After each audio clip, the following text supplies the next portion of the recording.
Gimana ya kalau kamu komunikasinya flat, nggak berekspresi, datar? Oh, kira-kira komunikasinya bakal berhasil nggak ya? Obrolannya bakal asik nggak ya?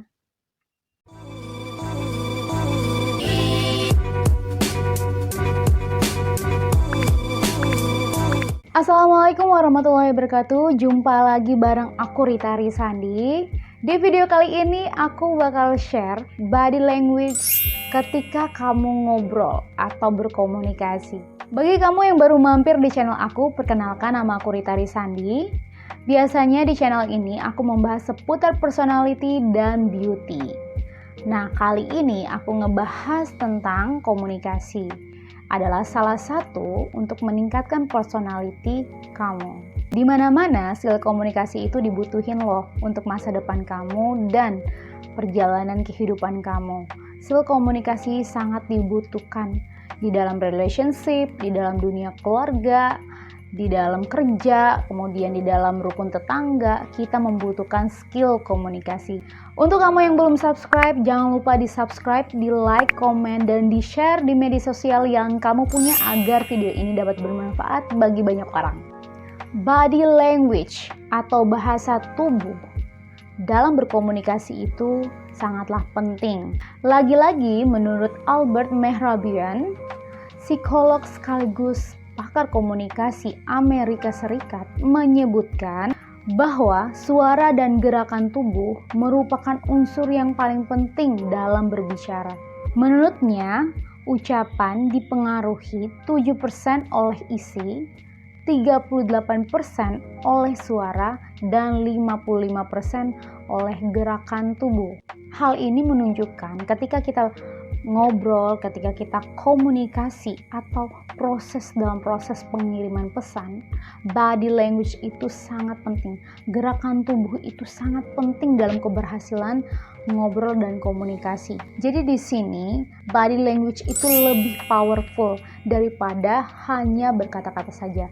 Ingat ya, komunikasi itu ada dua, verbal dan non-verbal.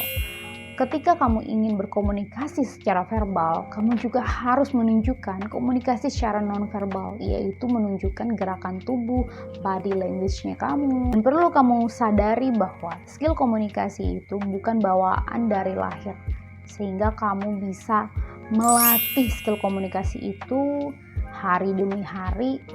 Ini tergantung kamu. Balik lagi nih sama kamu mau belajar atau enggak. Yang terpenting adalah teori dan praktek. Nah, apa saja nih body language yang diperlukan saat kamu ngobrol atau berkomunikasi dengan orang lain? Yang pertama, irama saat kamu berbicara dengan orang lain. Irama ini terdiri dari volume, kemudian kecepatan, jeda, dan intonasi. Volume ini bisa kamu naik turunkan sesuai dengan yang kamu butuhkan. Tergantung isi obrolannya itu seperti apa. Terus dilanjutkan dengan kecepatan. Nah, kadang-kadang kan ada orang yang biasanya ngobrolnya cepet gitu. Ada juga yang pelan, lambat, sesuai dengan isi konten ataupun sesuai dengan lingkungan sekitar atau perkumpulan komunitas kamu kayak gitu. Itu balik lagi topik apa yang akan kamu bahas atau topik apa yang biasanya teman-teman kamu bahas, itu kamu ngikutin aja alurnya sesuai dengan kebutuhan. Dan intonasi, jangan cuman misalnya datar aja intonasinya kan. Jadi kalau misalnya kamu datar aja, kamu udah makan, udah, terus ya gitu aja deh. Cuman kayak gitu doang. Gimana dong? Coba kamu tuh mainkan ya intonasi kamu itu naik turun gitu loh. Ekspresiin intonasinya itu gitu loh. Jadi naik turun, wow. Oh gitu ya. Terus gimana? Gitu kan. Jadi bahasanya kalau ketika kamu menerima respon ya atau memberikan respon kepada orang lain tuh intonasinya tuh naik turun, kan asik kalau obrolan seperti itu ya, daripada cuman flat, datar. Jadi kayak kikuk, krik krik krik krik. Jadi nggak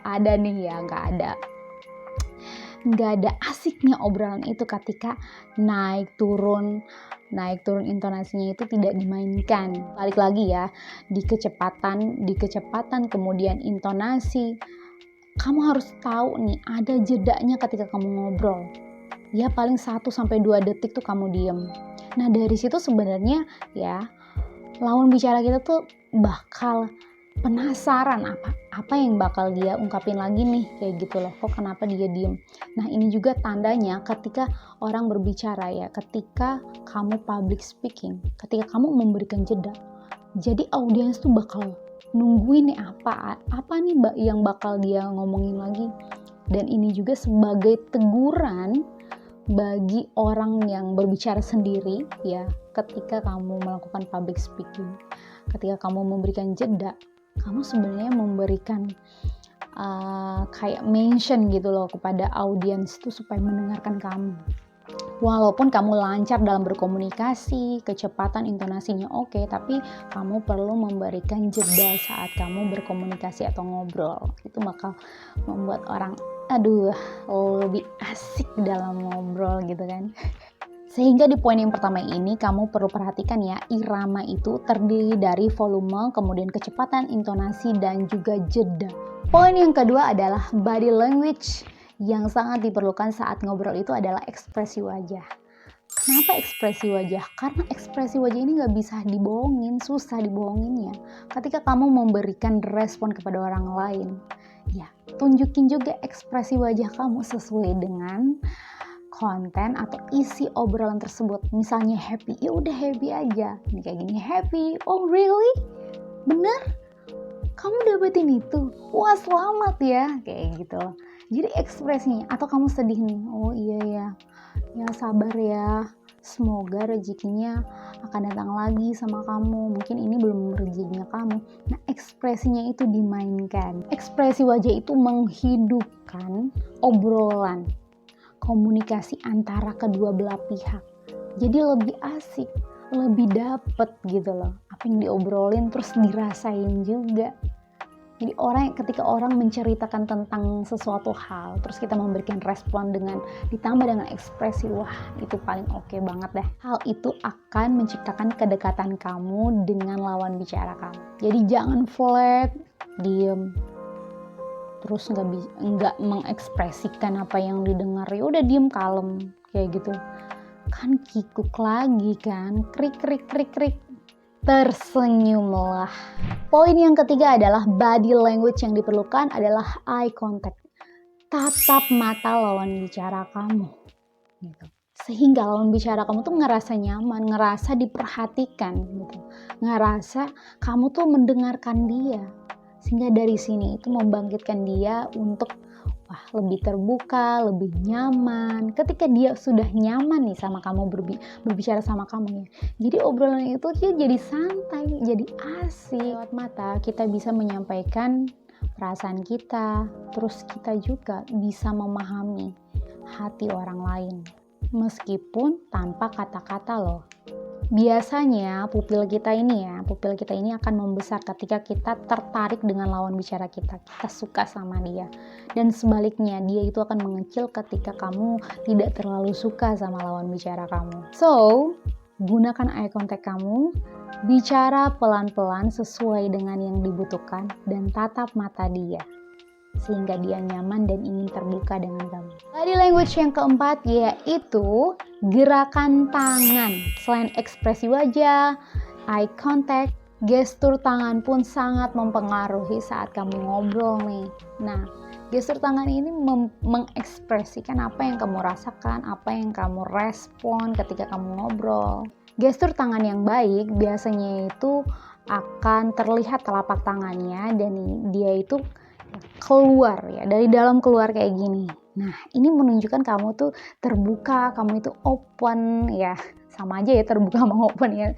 Terbuka. Jadi orang itu bakal nyaman ketika kamu ngobrol sama dia. Ya, ketika kamu bisa mengontrol body language-nya kamu ya. Seperti ini nih.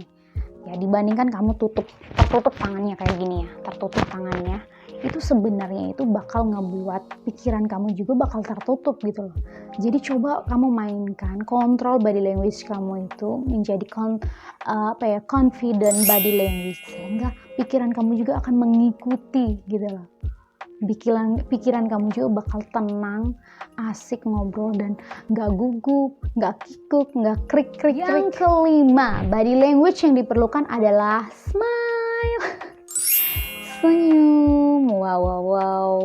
Nah, senyum ini juga sebenarnya itu memberikan manfaat ketika kamu mulai berkomunikasi atau berbicara. Senyum itu membuat kamu lebih tenang, lebih nyaman sama diri kamu sendiri, sehingga kamu pede untuk mengungkapkan apa yang ingin kamu sampaikan saat komunikasi.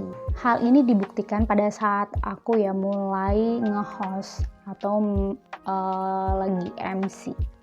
Aku kan gugup pasti ya, manusiawi ya, gugup, deg-degan, aduh gimana nih gitu. Pasti ada rasa ketakutan ya di situ ya. Ketakutan akan kesalahan. Tapi ketika aku mulai senyum, smile, walaupun sekarang pakai masker ya, itu tuh membuat diri kita tuh nyaman. Terus akan apa ya, diri kita itu lebih pede. Jika kamu gugup, kamu bisa coba dengan mulai tersenyum dan gerakan tangan itu terbuka. Apa deh yang kamu rasain? Pasti lebih tenang kan? Lebih tenang, terus pikiran juga lebih enak dan kamu lebih percaya diri di situ. Dan ingat, senyum itu jangan palsu. Aura kamu tuh bakal kelihatan kalau itu palsu. Orang pun bisa merasakan ketika kamu tersenyum dari hati. Senyum yang murni, orang tuh bakal ngerasain dan orang bakal tertarik sama kamu. So, jangan lupa tersenyum. Oke teman-teman, itu video body language apa saja nih ketika kamu ngobrol dan berkomunikasi. Kamu bisa praktekin ya gerakan tubuh, bahasa tubuh seperti ini agar kamu lebih percaya diri, lebih enak saat ngobrol dan komunikasi. Body language yang perlu kamu perhatikan, yang pertama irama, yang kedua ekspresi wajah, yang ketiga eye contact, yang keempat gerakan tangan, dan yang kelima tersenyum. Smile. Video ini dapat bermanfaat bagi teman-teman semuanya. Jangan lupa di subscribe, di like, dan komen biar aku lebih semangat buat videonya, dan juga di share ke media sosial yang kamu punya. Aku Rita Arisandi, aku pamit undur diri. Jaga komunikasi, jaga kehidupan. Be better person, get better life. Bye-bye. Biar kita makin jago komunikasinya.